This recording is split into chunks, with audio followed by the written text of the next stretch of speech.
Capítulo de número 1, versos de número 8 e 9.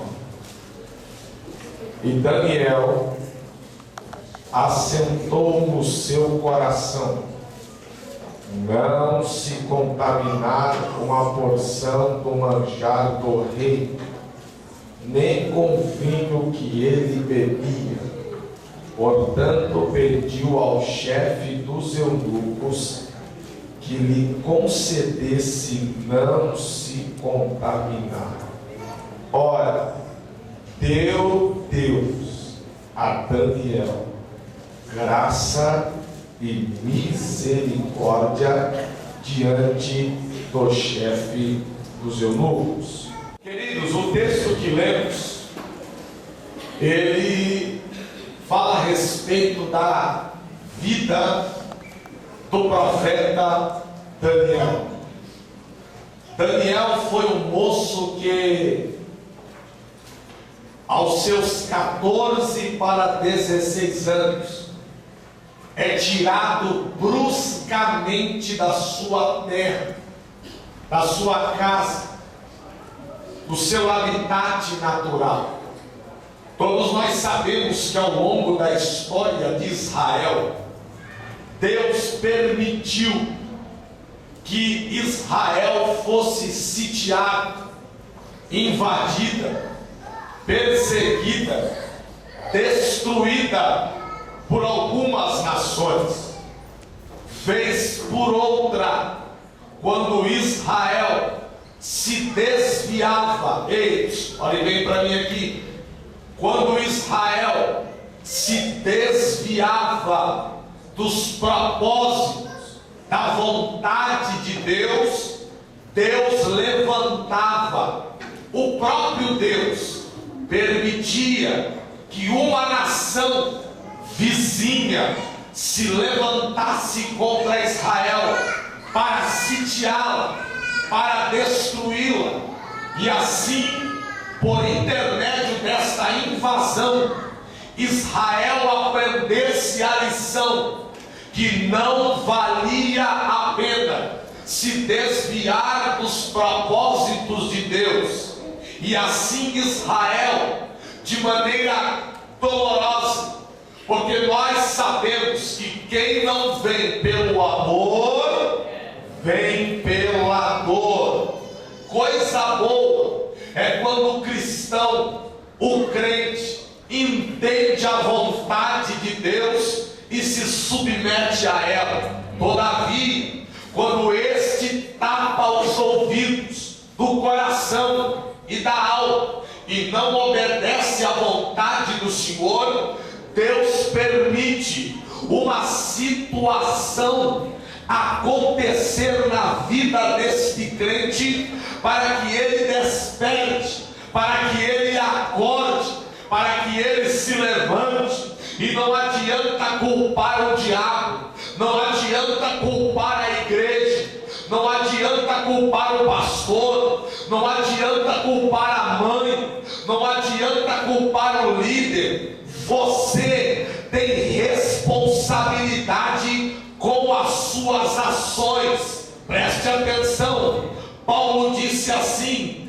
na verdade, se eu errei, o meu erro ficará comigo. Porque Paulo disse em Romanos capítulo de número 3, a partir do verso 4: seja todo homem mentiroso e Deus verdadeiro, porque nós, por nós mesmos, não há verdade em nós. Nós precisamos da graça, da misericórdia, do perdão, da ajuda, da força, do poder, da unção, da capacitação do Espírito de Deus, porque sem Deus nós não somos nada. Deus sem você continua sendo Deus, mas você sem Ele não é nada. Mas eu creio que nessa noite, essa igreja veio aqui para reconhecer que precisa da graça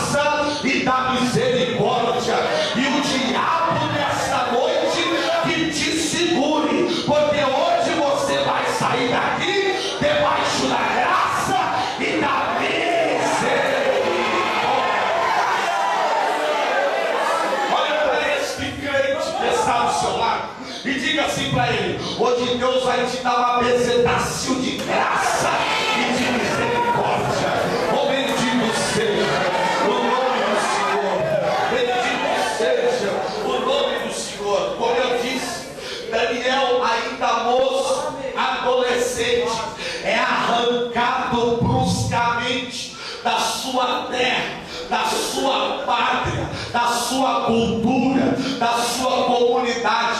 Todos nós sabemos que o profeta Jeremias já havia profetizado, alertado, vaticinado que Nabucodonosor, rei da Babilônia, iria invadir Jerusalém para sitiá-la, para destruí-la. Assim, Jeremias, ele como profeta das lágrimas, ele está antecedendo o povo, dizendo: buscai ao Senhor enquanto se pode achar, perto está o Senhor. Jeremias está profetizando e dizendo para Israel: ei, buscar-me-eis e me achareis, quando me buscardes de todo o vosso coração. Mas Israel, como eu disse, tapou os ouvidos da alma, os ouvidos espirituais, e não deu crédito ao profeta.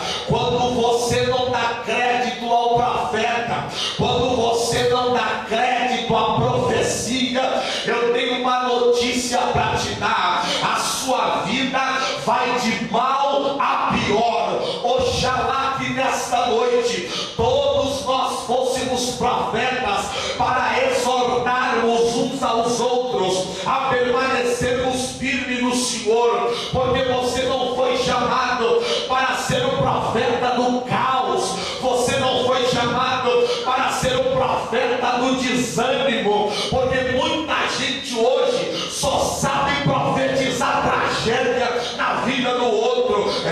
Eu estou vendo uma nuvem negra na sua cabeça, eu estou vendo o seu carro capotando, eu estou vendo você com um câncer. Sai para lá, profeta do caos. Deus nos chamou para sermos profetas da restauração. Tem gente, pastor, que na igreja só vê nuvem negra, só vê tragédia. O culto para ele não tá bom, a mocidade para ele não cantou bem, o pastor não colocou o terno que ele queria. Ei, bebezinho, eu tenho uma notícia para te dar: esse culto não é para você, não é para agradar teu ego. Esse culto aqui é para aquele que está sentado no alto. Essa palavra é muito dura, essa palavra é muito maçante. Oh, meu querido, a Bíblia diz assim: quem tem ouvidos para ouvir, ouça o que o Espírito fala. A Bíblia diz em Mateus capítulo de número 10, versículo, fala como ele quer, do jeito que ele quer, da maneira que ele quer. E presta muita atenção: se o homem fala na tribuna, Deus sai de cena, mas quando o Espírito toma a boca do servo, a boca do pregador, a boca do porta-voz, pode ter certeza, não tem palavra dura, não tem palavra de derrota. A palavra pode ser até dura, mas a palavra, ela começa a levantar você, a mudar a tua história, porque a Bíblia diz que a vara dele e o cajado dele não machuca, consola. Levanta a tua mão para receber essa palavra.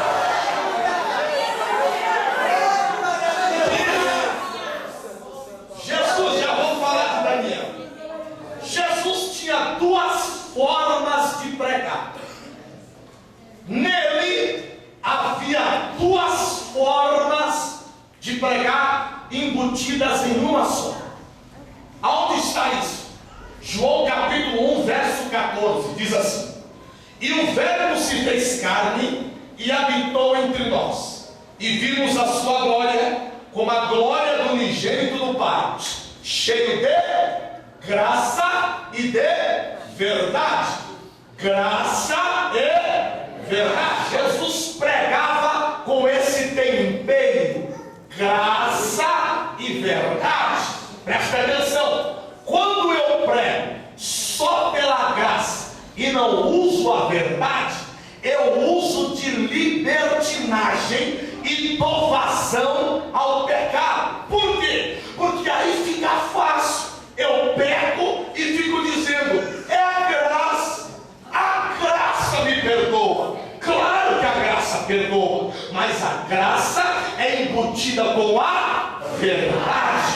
Verdade sem graça vira libertinagem. E aí você peca, faz o que não deve, olha coisa na internet que não é para ver, assiste programa que não é para assistir, escuta música que não é para ouvir. Aí vem pra igreja com a cara lisa e diz assim: é a graça,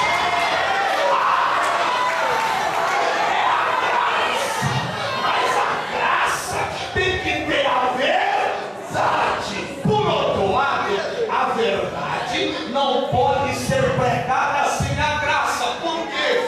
Porque tem gente que fala que é a verdade, mas não tem graça para falar. Quer ver um exemplo? Quando você chega num pecador ou alguém da sua família que não é crente, você chega dizendo assim: se você não aceitar Jesus, você vai para o inferno. É até verdade, sim ou não? Mas tem que ter graça para falar. Porque na igreja tem muita gente que se acha: eu vou falar. Tem muita gente que se acha o dono da verdade. Ele acha que ele tem o estandarte da verdade, o cajado da verdade, e aí sai atirando para tudo quanto é lado, mas falta graça.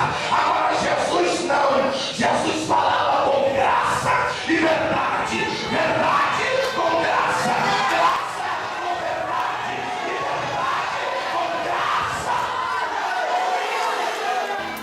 Assim como a corça anseia por águas, como terra seca precisa da chuva, meu coração tem sede de ti, Rei meu